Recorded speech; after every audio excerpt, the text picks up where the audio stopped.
The hydraulics hissed like a dying creature as the final bolt slammed home. Commander Mira Hale's hand froze halfway to the door controls, her fingers trembling in the recycled air of the merchant cruiser Astra Vigil. Through the reinforced viewport, the Tarareka Nebula writhed in neon spirals of purple and green, its gaseous tendrils reaching toward their ship like the fingers of some cosmic predator. "It's just the two of us here," Ellerin Vosa purred from behind her, the alien's voice carrying that distinctive harmonic undertone that always made Mira's spine tingle. Mira spun around, her military training kicking in despite the growing knot of dread in her stomach. The cabin wasn't large, maybe 20 meters square, but it suddenly felt infinitely smaller. Steel panels lined the walls, their surfaces etched with the wear of countless journeys through the void. Hollow maps flickered on every available surface, casting dancing shadows that made Ellerin's luminescent skin shimmer like liquid starlight. The alien navigator stood with her back against the far wall, arms crossed over her chest in a pose that might have been casual if not for the calculating gleam in her triple-irised eyes. Her skin, a canvas of shifting bioluminescent patterns, pulsed with colors that Mira had learned to read like a mood ring. Right now, those patterns spoke of amusement mixed with something darker. "What did you just do?" Mira demanded, her voice steady despite the acceleration of her heartbeat. The gravity dampeners hummed beneath her feet, a constant reminder that they were suspended in the infinite black, dependent on technology and trust, both of which suddenly felt very fragile. Ellerin's lips curved into that infuriating smirk that had driven Mira to distraction over the past 3 months of their journey. "I merely ensured we wouldn't be disturbed. The negotiations ahead require focus." But Mira was already at the door, her fingers flying over the control panel. Nothing. The display remained stubbornly dark, not even offering the courtesy of an error message. She slammed her palm against the steel, the impact sending a dull reverberation through the cabin that was immediately swallowed by the sound dampeners. "Open it," she commanded, turning back to face Ellerin. "Now?" "I'm afraid that's not possible." Ellerin pushed off from the wall, her movements fluid in the way that always reminded Mira of deep-sea creatures, beautiful and alien and potentially dangerous. "The lock is external, a simple precaution I arranged before we entered the nebula." The weight of those words settled over Mira like a burial shroud. External. Someone else controlled their fate now. Someone who had planned this, who had waited for the perfect moment when they were deep in the nebula's interference field. Cut off from the rest of the ship. Cut off from help. Mira's hand moved instinctively to her hip, where her sidearm should have been, but weapons weren't permitted in the diplomatic quarters. Another rule she'd followed, another trust betrayed. The familiar panic began to claw at her throat, memories of another locked room flooding back unbidden. She was 8 years old again, trapped in the settlement's emergency bunker while the colony burned above, while her parents— "You're frightened," Ellerin observed, tilting her head in that bird-like way her species favored. "Your pupils are dilated. Your breathing has shifted to your upper chest. Fascinating how similar human fear responses are to those of my people." "Shut up," Mira forced herself to take a deep breath, to push down the memories and focus on the present threat. She was Commander Mira Hale, decorated diplomat of the Terran Federation. She had negotiated ceasefires in war zones, had talked her way out of situations that should have ended in bloodshed. She would not be undone by a locked door and an enigmatic alien. Outside the viewport, the nebula continued its eternal dance.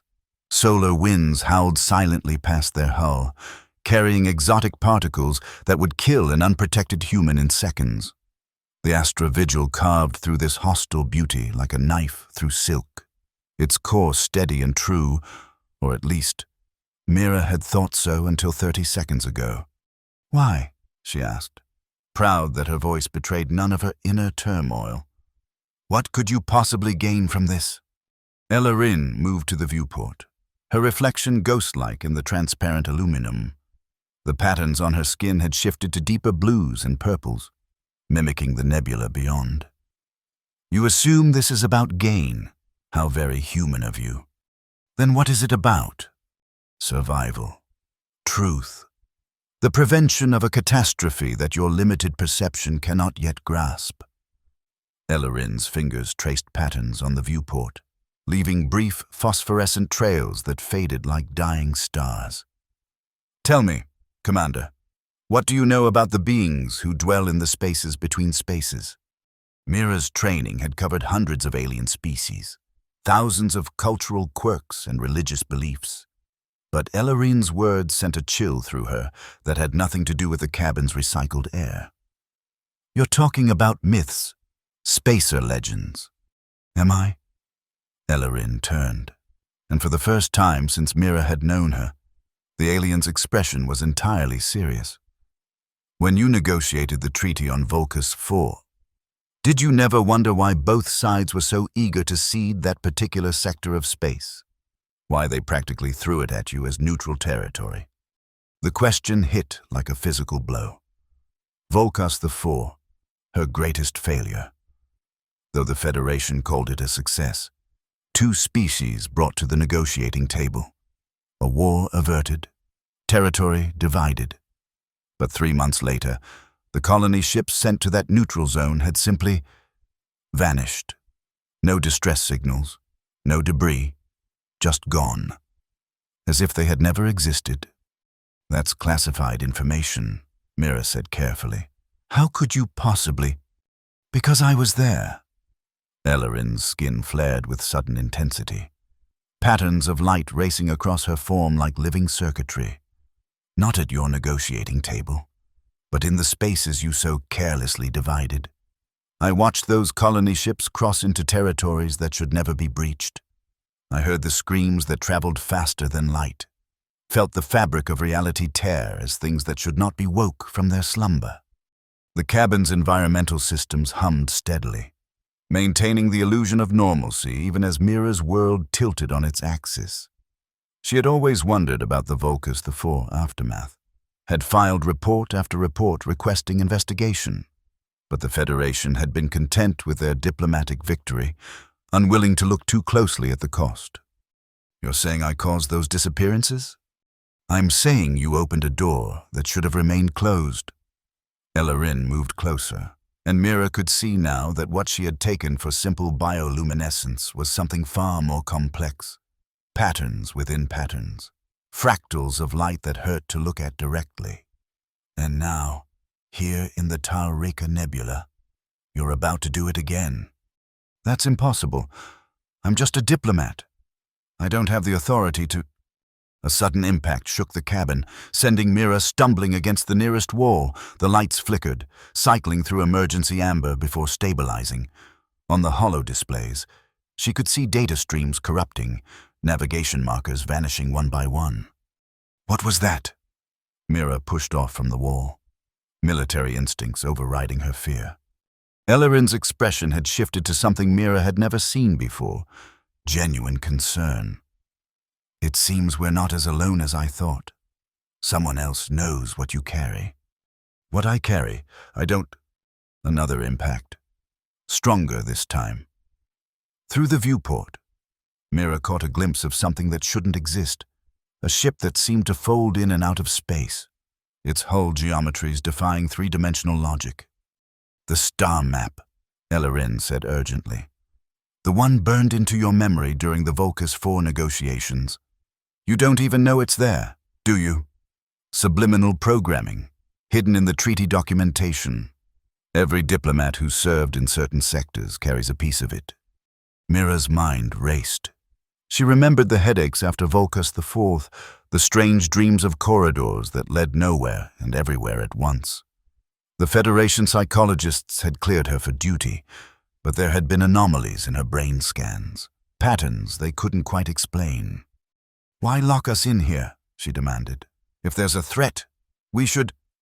Because in approximately 6 minutes, this cabin will be the only safe place on the ship. Ellerin moved to one of the wall panels, her fingers dancing over hidden controls.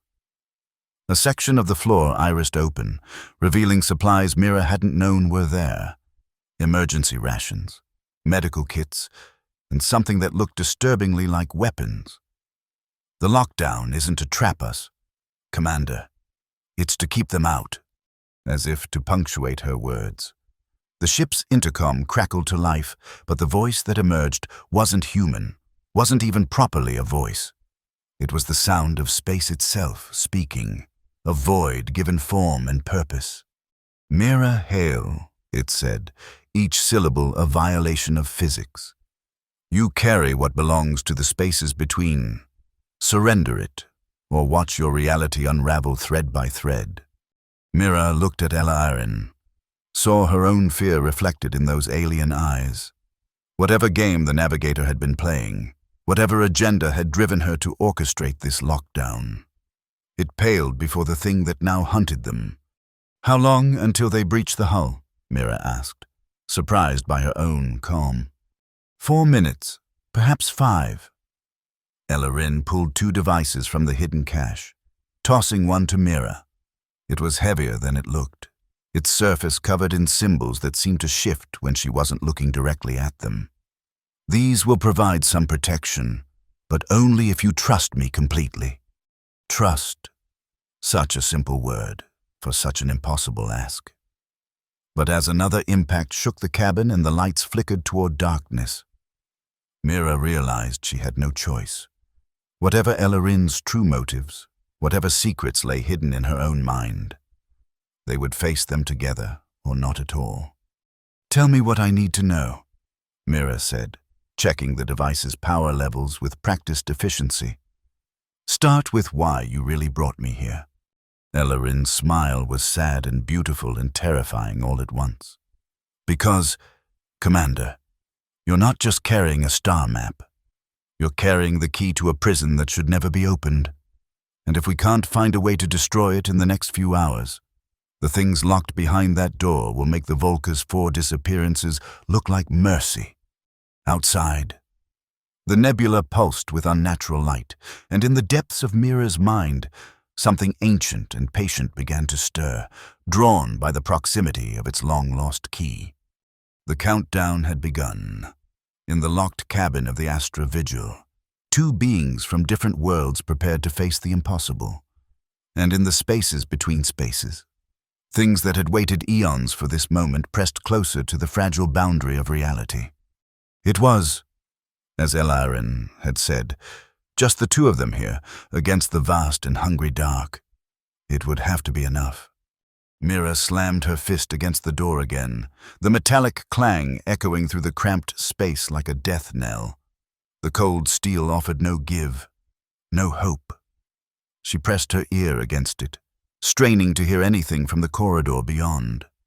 Footsteps, voices, any sign that the rest of the crew was aware of their situation. But there was only the omnipresent hum of the ship's systems and that terrible, rhythmic pounding from somewhere deeper in the hull. "Save your strength," Elarin said, her voice carrying that infuriating note of detached observation. "The door is magnetically sealed and reinforced with a deadlock protocol. Even if you had cutting tools, it would take hours to breach. Then we call for help." Mira spun toward the communication panel, her fingers already reaching for the emergency broadcast controls. "By all means, try." Elarin settled gracefully onto one of the cabin's fold-down seats, her luminescent patterns shifting to cooler greens and blues. Colors Mira had learned meant contemplation or amusement, sometimes both. The communication panel was as dead as the door controls. Not just offline, completely dark, as if power had been surgically removed from just those systems. Mira tried the backup channels, the emergency beacons, even the antiquated hardline that connected to the bridge. "Nothing. You isolated us." The words came out flat, matter of fact.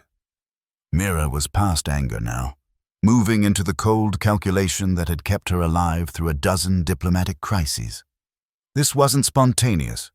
You've been planning this for longer than you know." Elarin's triple-irised eyes tracked Mira's movement as she paced the small space. "Though I must admit, the timing was forced by our visitors. I had hoped for a more civilized revelation." Through the viewport, the Tararika Nebula continued its eternal dance. But now Mira noticed details she'd missed before, movements in the cosmic dust that followed no natural pattern, shadows that fell across their hull despite no visible light source to cast them. The space around them was alive with malevolent intent. "Who are they?" Mira asked, though part of her already knew. The dreams had been getting stronger lately. Visions of vast spaces filled with geometric impossibilities, of entities that existed in more dimensions than human minds could process. The Kethmoran call them the Hollow Ones, Ellerin said, her patterns dimming as if the very name drew light from her skin. My people know them as the echo of unmaking, but the human word is perhaps most accurate: devourers. They consume not just matter and energy, but the very concept of existence itself. And they want what's in my head. A map to their prison. Yes. Or rather, to what they believe is their prison. Ellerin stood, moving to the emergency supplies she'd revealed.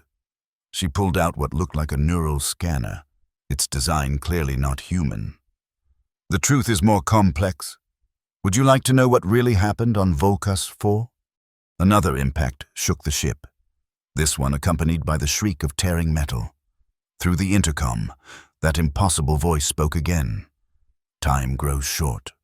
Mira Hale, what you carry belongs to the void. Return it, and your death will be swift. Charming, Mira muttered, then louder. Fine. Tell me. But while you're spinning tales, maybe explain why I should trust someone who just locked me in a cage. Ellerin's smile was rueful. Because, Commander, the cage isn't for you. It's for what you might become if they reach you. She activated the neural scanner, its holographic display showing brain patterns Mira didn't recognize as her own. Look at this. See the structures embedded in your temporal lobe? The fractal patterns woven through your memory centers? Mira stared at the display, her stomach dropping as she recognized the same impossible geometries from her dreams. What did they do to me? Not them. Your own people. Ellerin's voice carried a weight of old anger. The Federation's diplomatic corps has been using its negotiators as unwitting couriers for decades. Pieces of forbidden knowledge, fragments of star maps to places that should remain lost, defensive codes for weapons that must never be activated, all hidden beneath conscious thought, activated only when specific conditions are met. That's insane. The ethics committees would never. The ethics committees don't know. Ellerin waved her hand, and the display zoomed in on a particular cluster of synapses. This is beyond Black Ops, beyond any official sanction. A shadow group within your government, working with allies among a dozen species, all convinced they're preparing for some ultimate threat. And are they? They're preparing to cause it. Ellerin's patterns flared with sudden intensity. The prison they think holds the Devourers? It's not a prison. It's a nursery, and the map in your mind leads directly to its heart. The ship shuddered again, and this time the lights didn't come back immediately. In the darkness, Ellerin's bioluminescence was the only illumination, casting shifting shadows that made the small cabin feel vast and alien. Emergency powers failing, Mira observed, her voice steady despite the fear clawing at her chest. How long until they breach the inner hull? Minutes, not hours. Ellerin moved to another panel, pulling out 2 breather masks and what looked like modified shield generators. Put these on. When they come, the first thing they'll do is alter the atmosphere, make it conducive to their form of existence. Mira caught the mask, examining its alien design. You keep saying, when they come, like it's inevitable. If you knew this would happen, why not just kill me? Destroy the map before they could claim it? For the first time since Mira had known her, Ellerin looked genuinely hurt. Because despite what you might think, I don't trade lives like currency. And because, she paused, her patterns shifting to deep purples and golds. Because the map isn't just in your mind. It's become part of you. Removing it would leave you brain dead or worse. Worse than brain dead? Aware but trapped in a body that no longer responds. A mind locked in endless loops of memory and nightmare. Ellerin's voice dropped to barely a whisper. I've seen it happen. I won't be responsible for it happening again. The personal pain in those words was unmistakable. Mira found herself reassessing the alien navigator, seeing past the smirk and the mysterious agenda to something more complex, someone carrying their own burden of guilt and failure. So, what's your plan? Mira asked, securing the breather mask around her neck, ready to activate it at a moment's notice. Lock us in here and hope they get bored and leave? Lock us in here and find another solution. Ellerin pulled out a data pad, its screen filled with equations that hurt to look at directly. There's a way to corrupt the map, make it useless to them. But it requires trust. Commander, complete and absolute trust between us. Trust, Mira laughed, the sound bitter in the recycled air. You locked me in a room, revealed that my own government has been using me as a weapon, and now alien horrors are trying to eat our ship. Trust isn't exactly an abundant supply. Then we'll have to create it. Ellerin moved closer, close enough that Mira could see the individual photophores beneath her translucent skin. Each one pulsing with its own rhythm. Ask me anything, any question, any doubt.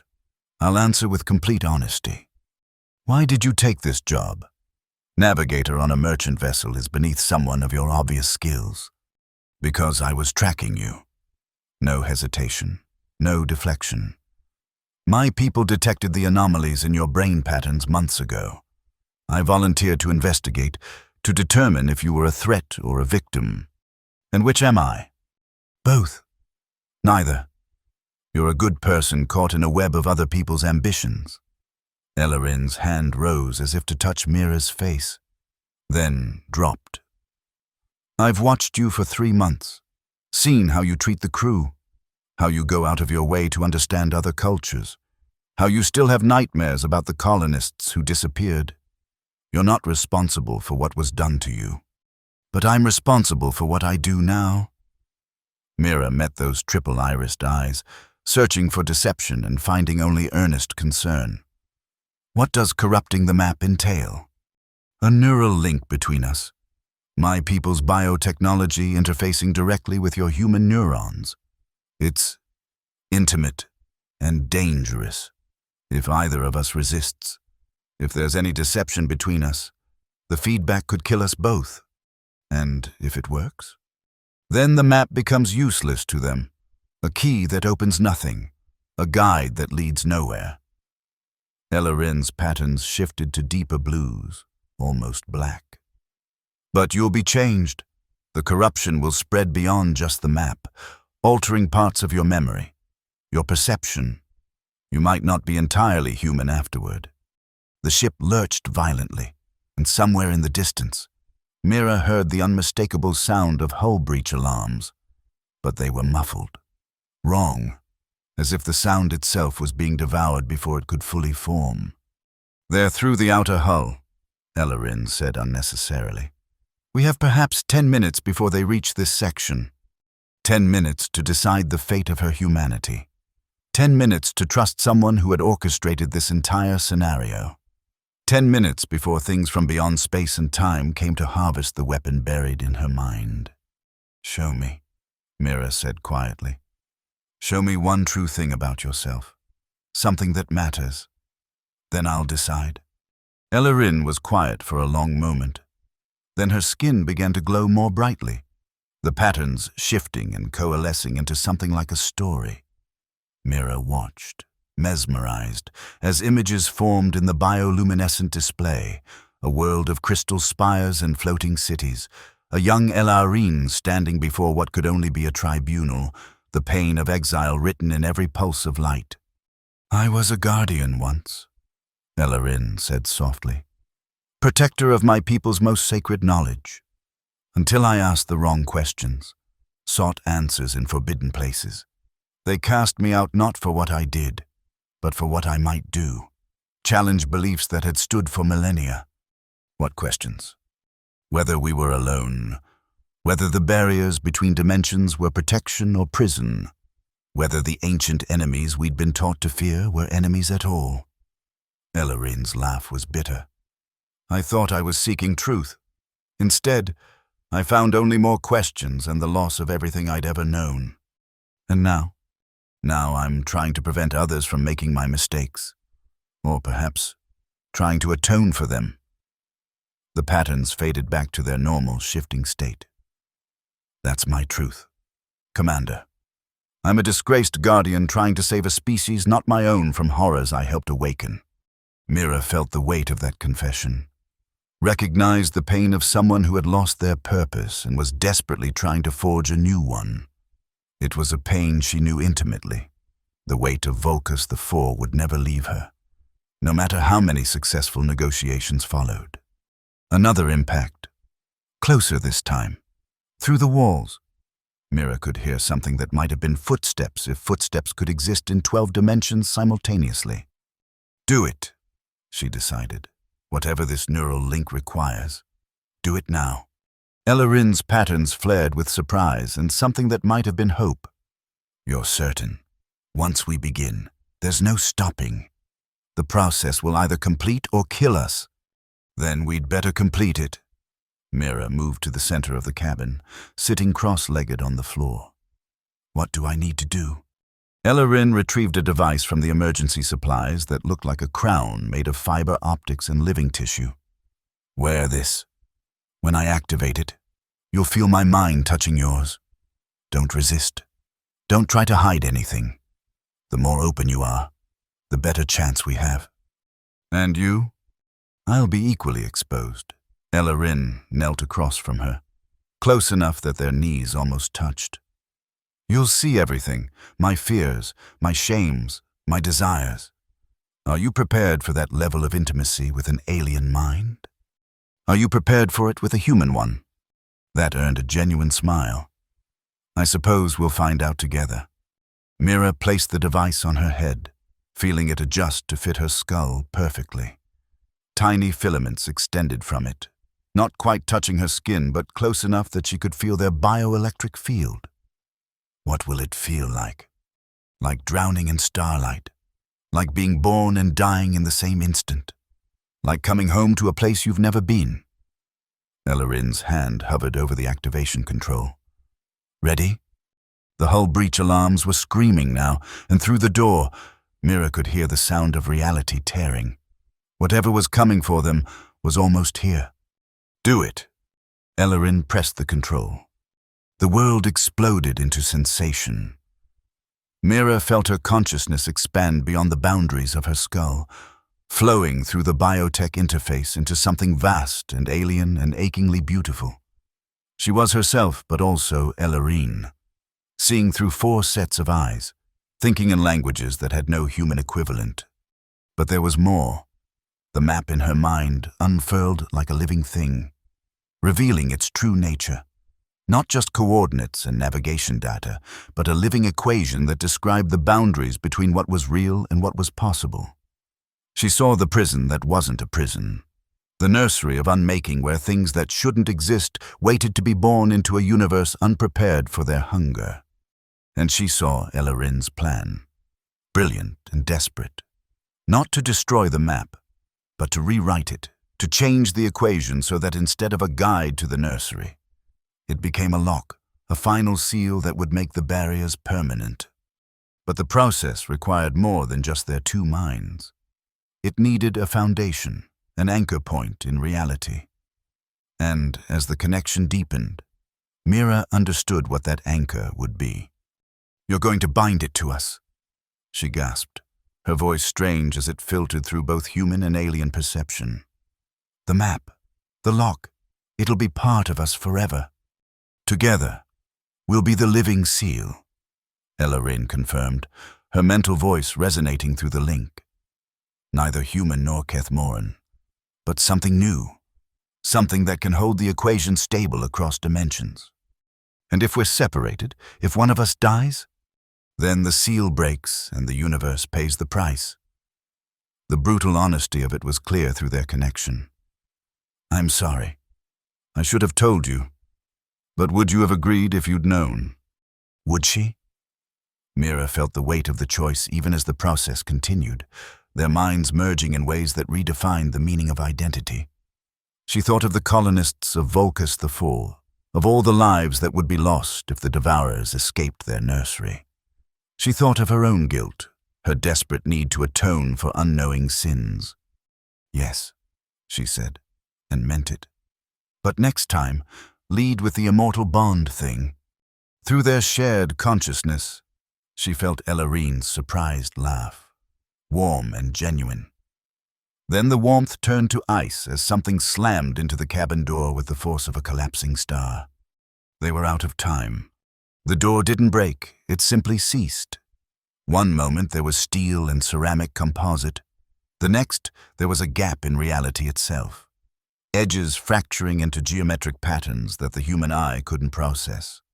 Through that impossible entrance came something that might have been a figure if figures could exist in constantly shifting states of matter and void. Mira Hale.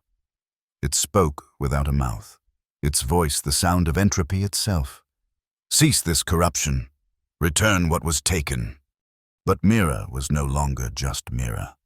And Elarin was no longer just Elarin. They were something new, something the Devourer hadn't expected. Through their linked consciousness, they spoke with harmonized voice. "We are the seal. We are the lock. And you are no longer welcome in this reality." The neural link flared to life fully, and the map began to rewrite itself, not in Mira's mind alone, but in the shared space between them, becoming something more than information, becoming a living barrier that pulsed with the combined will of human stubbornness and Kethmoran wisdom. The Devourer lunged forward, its form unraveling into tendrils of unmaking.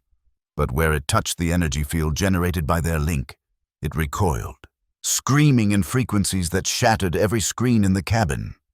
"You cannot," it raged. "The nursery must open. The young must feed."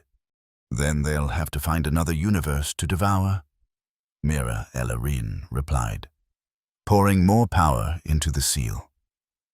Around them, reality itself began to stabilize, the fracturing doorway starting to heal. But the effort was draining them. Mira felt her human neurons firing beyond their capacity, while Elarine's bioluminescent cells flickered and dimmed. They were burning themselves out, sacrificing their individual existence to forge something permanent. "Together," Elarine whispered through the link. "Don't let go." "Never," Mira promised, and meant it with every fiber of her transforming being. The Devourer made one last desperate assault, pouring its entire existence into breaking their connection. The cabin filled with impossible angles and screaming void, reality bending around them like molten glass. But in that moment of ultimate pressure, something unexpected happened. The emergency garden pod that Elarin had mentioned earlier, a small biotechnology experiment meant to provide fresh air in emergencies, suddenly bloomed. Flowers unlike anything in human or Kethmoran databases burst into existence, their petals formed of solid light and living mathematics. "The ship's AI," Elarine gasped through their link. "It's been watching, learning. It's adding its pattern to the seal. 3 minds now, human, Kethmoran, and artificial, wove together the final threads of the lock." The map in Mira's mind transformed completely, becoming not a guide but a guardian, not a key but a keeper of the threshold. The Devourer's scream of defeat shattered what remained of the viewport, but the vacuum of space couldn't touch them. The seal held. Reality reasserted itself, and the thing from beyond collapsed into itself and vanished, pulled back to its nursery by the very forces it had tried to command. Silence fell, broken only by their ragged breathing and the gentle hum of the ship's systems coming back online. "We did it," Mira breathed, then realized she was speaking alone again. The neural link had completed its work and gone dormant, though she could still feel Elarin's presence like a warm echo in her mind. "We did," Elarin agreed, her patterns now showing colors Mira had never seen before, new hues born from their merger. "Though I'm not entirely sure what we've become in the process." Mira looked down at her hands, expecting to see some dramatic change, but they looked the same, human flesh and bone. Yet when she concentrated, she could see the faint tracery of light beneath her skin, an echo of Elarin's bioluminescence. "Different," she said, "but still us." "Still us," Elarin agreed, then smiled that infuriating smirk. "Though I should mention that the binding is permanent. We're connected now, for whatever lifetime we have left. You really should have led with that part. Would you have believed me?" Mira considered, then laughed, a real laugh, free of the weight that had crushed her since Vulcus IV. "Probably not. But next time we save the universe. Full disclosure up front. Agreed?" "Agreed." Elarin stood, offering a hand to help Mira up. When their skin touched, both gasped at the sensation, like completing a circuit that had always been meant to exist. Through the shattered doorway, they could hear the crew approaching, voices raised in confusion and alarm. Soon there would be questions, reports to file, explanations that could never quite capture what had happened here. But for now, in the ruins of their cabin prison, they stood together and looked out at the Tar Reka Nebula. Its colors seemed different now, not just random cosmic beauty, but patterns with meaning, stories written in stellar dust and solar wind. "It's beautiful," Mira said softly. "It always was. You just needed the right eyes to see it." Elarin's hand found hers, fingers intertwining with easy familiarity.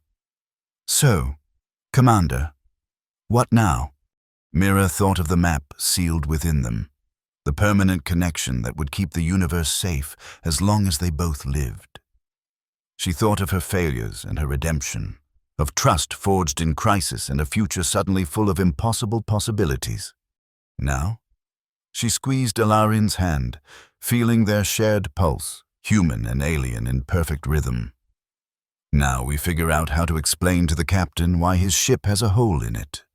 And then she turned to meet those triple-irised eyes, seeing her own reflection multiplied and transformed. "Then we decide what to do with the rest of our very long, very connected lives. Together, together." The first of the crew reached the doorway, stopping short at the impossible scene, the shattered reality already healing itself. The two figures standing hand in hand amid the destruction, both familiar and utterly changed. But Mira and Elarin barely noticed. They were too busy looking ahead, to a future where human and alien, trust and truth, formed a barrier against the dark. Where two souls bound by crisis and choice stood as guardians of a threshold that must never be crossed. In the cabin of the Astra Vigil, amid the fading echoes of cosmic horror and the blooming of impossible flowers, a new chapter began, not just for two individuals, but for the universe itself, protected now by the most powerful force of all. Two beings who had chosen to face the impossible together, and in doing so, had become impossible themselves. The stars sang their ancient songs, and for the first time in eons, the melody spoke not of endings, but of beginnings, of doors that open not to darkness, but to light, of a love forged in the space between species, strong enough to hold back the hungry void. It was, as Elarin had said at the beginning, just the two of them here. It would always be enough.